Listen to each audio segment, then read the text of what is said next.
అనంతపురం జిల్లా గుంతకల్ పట్టణంలో వక్ఫ్ బోర్డు సవరణ చట్టాన్ని రద్దు చేయాలని కోరుతూ గుంతకల్ ముస్లింలు ర్యాలీ నిర్వహించారు। ఈ సందర్భంగా సిపిఐ రాష్ట్ర కార్యదర్శి వర్గ సభ్యుడు జగదీష్ మాట్లాడుతూ వక్ఫ్ బోర్డు సవరణ చట్టాన్ని వెంటనే రద్దు చేయాలని, ముస్లిం సోదరులకు అన్యాయం జరిగితే సహించే ప్రసక్తే లేదని హెచ్చరించారు। ఈ బిల్లును వెంటనే రద్దు చేయని పక్షంలో తీవ్ర స్థాయిలో ధర్నాలు చేస్తామని పేర్కొన్నారు।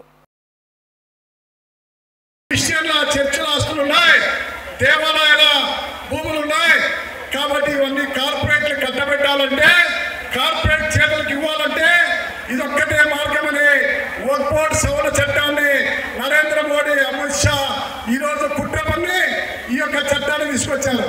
అంటే దీని అసలు ఉద్దేశం ఈ యొక్క ఆస్తులన్నీ కార్పొరేట్ చేతులకు ఇవ్వాలని, వక్ఫ్ బోర్డు భూములన్నీ కార్పొరేట్ చేతులకు ఇవ్వాలని। అదొక్కటే కాదు, 2028లో జమిలీ ఎన్నికలు అయిన తర్వాత ఈ దేశంలో ఆదాయం వచ్చేటువంటి, ఆదాయ వనరులు ఉన్నటువంటి ఎక్కడైతే లాభాల్లో ఉన్నాయో ఆ దేవాలయాలు, తిరుమల తిరుపతి దేవస్థానం, అరుణాచలం దేవస్థానం, పద్మనాభయ్య గుడి దేవస్థానం, వాటన్నిటిని కూడా నిర్వహించేది ప్రభుత్వం కాదు, లేదా మత పెద్దలు కాదు, వాటన్నిటిని నిర్వహించేది కార్పొరేట్లు।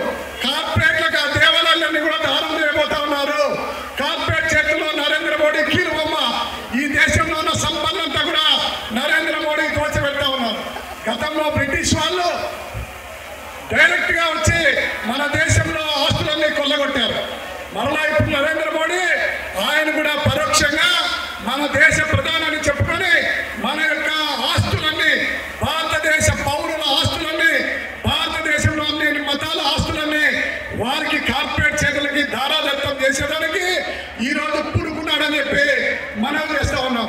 దానికోసమే ఈ యొక్క వక్ఫ్ బోర్డు చట్టం ఈరోజు మళ్ళా రేపు ఎల్లుండి క్రిస్టియన్ ఆస్తుల జోలికి పోతా ఉన్నాడు।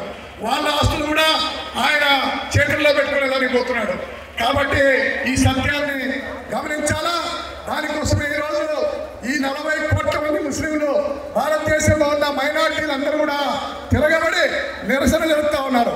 దానికి తోడు కాంగ్రెస్, సిపిఐ, సిపిఎం, ఇతర సెక్యులర్ పార్టీలన్నీ కూడా ఈరోజు ఈ యొక్క వక్ఫ్ బోర్డు చట్టాన్ని ఉపసంహరించుకోవాలని డిమాండ్ చేస్తూ ఉన్నాయి, పోరాడుతూ ఉన్నాయి। ఆఖరికి మా సిపిఐ పార్టీ కూడా సుప్రీంకోర్టులో కేసు కూడా వేసిందని చెప్పి మనం చేస్తా ఉన్నాం।